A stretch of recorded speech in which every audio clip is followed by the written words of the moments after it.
Hello everyone, today in this video we'll fight against the advanced character of our world around us, and this time we will talk about some new trends in the historiography. I mean exactly in the historiography of Eastern Roman Empire,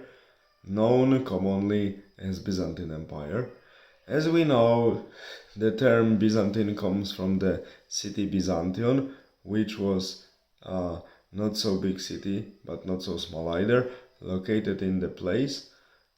on which in 3030 AD Emperor Constantine I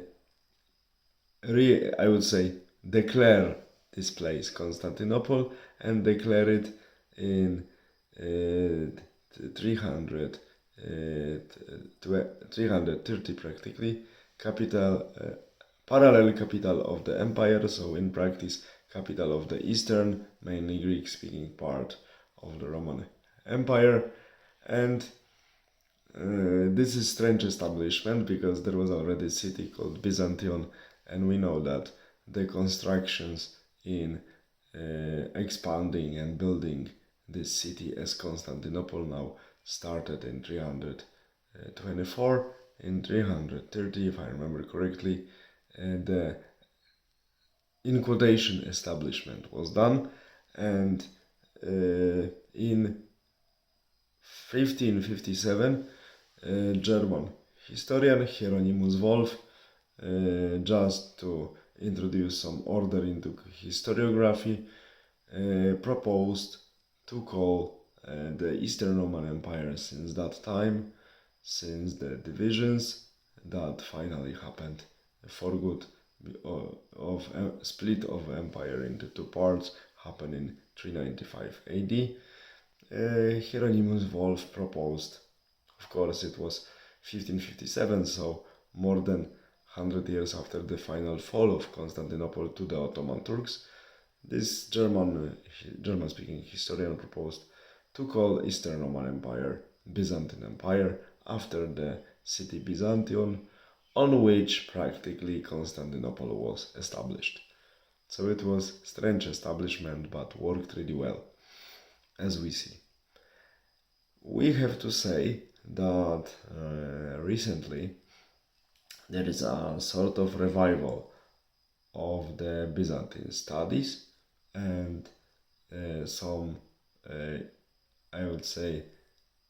keen investigators of the past, historians, some professional historians, some amateur historians as well, try to reshape our view on this really original version of the Roman Empire, because as I mentioned, we need to remember that till 29th of May 1453 it was always a Roman state with incredible long continuation, with incredible long duration of its institutions, especially administrative, and with incredible social changes it experienced during its very, very long existence. And here I'm not speaking only about territorial changes, army size changes, or population changes. I'm also speaking about cultural changes, because we know that quite quickly, since the time Constantinople was declared as a capital of the eastern part, empire became ultra-Christian state and the home of the Christian orthodoxy, known also as Eastern Christianity. We know that thanks to their missionary efforts, many countries became Christian, first Armenia, later Ethiopia, and later in the early Middle Ages, Bulgaria and Kievan Rus, and we have still Eastern Christianity existing thanks to mainly the missionary efforts of Byzantine missionaries like apostles of Slavs, Kirill and Methody in the 9th century, who really even created the version of the Bible in the Slavic language and all Slavic liturgy based on the, of course, Greek Orthodox Byzantine liturgy. So we see that this is a very interesting historical entity, and recently, as I mentioned, some historians are taking effort to reshape our view and present Byzantine Empire as it should be presented, and I also agree with that, as a continuation of the Roman Empire. So if we take into account traditional date of establishment of Rome as 21st of April 1753 BC, and I do not see any reason why we should really reject this date, why we should deny it. We have to say that with, of course, many changes from small kingdom, later through growing republic, later through more or less stable empire for 400 years, later falling empire on the west, and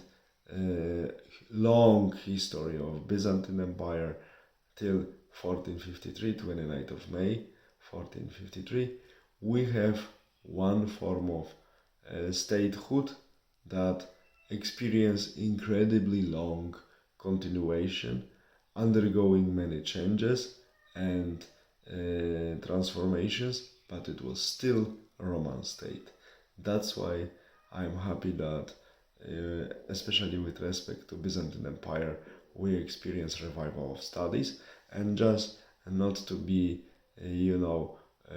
talking without examples. I have to recommend you, I have these books behind me. They are not visible because they are on the lower shelf of American Byzantine historian who comes from Greece, Anthony Kaldelis, and people like him, that's why I recommend his books, try to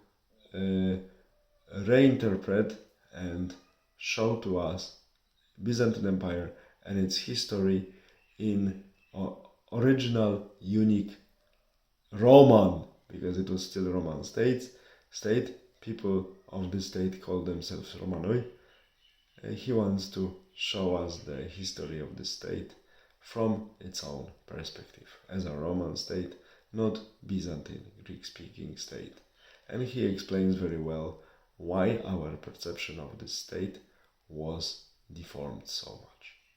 All the best. Have a nice day.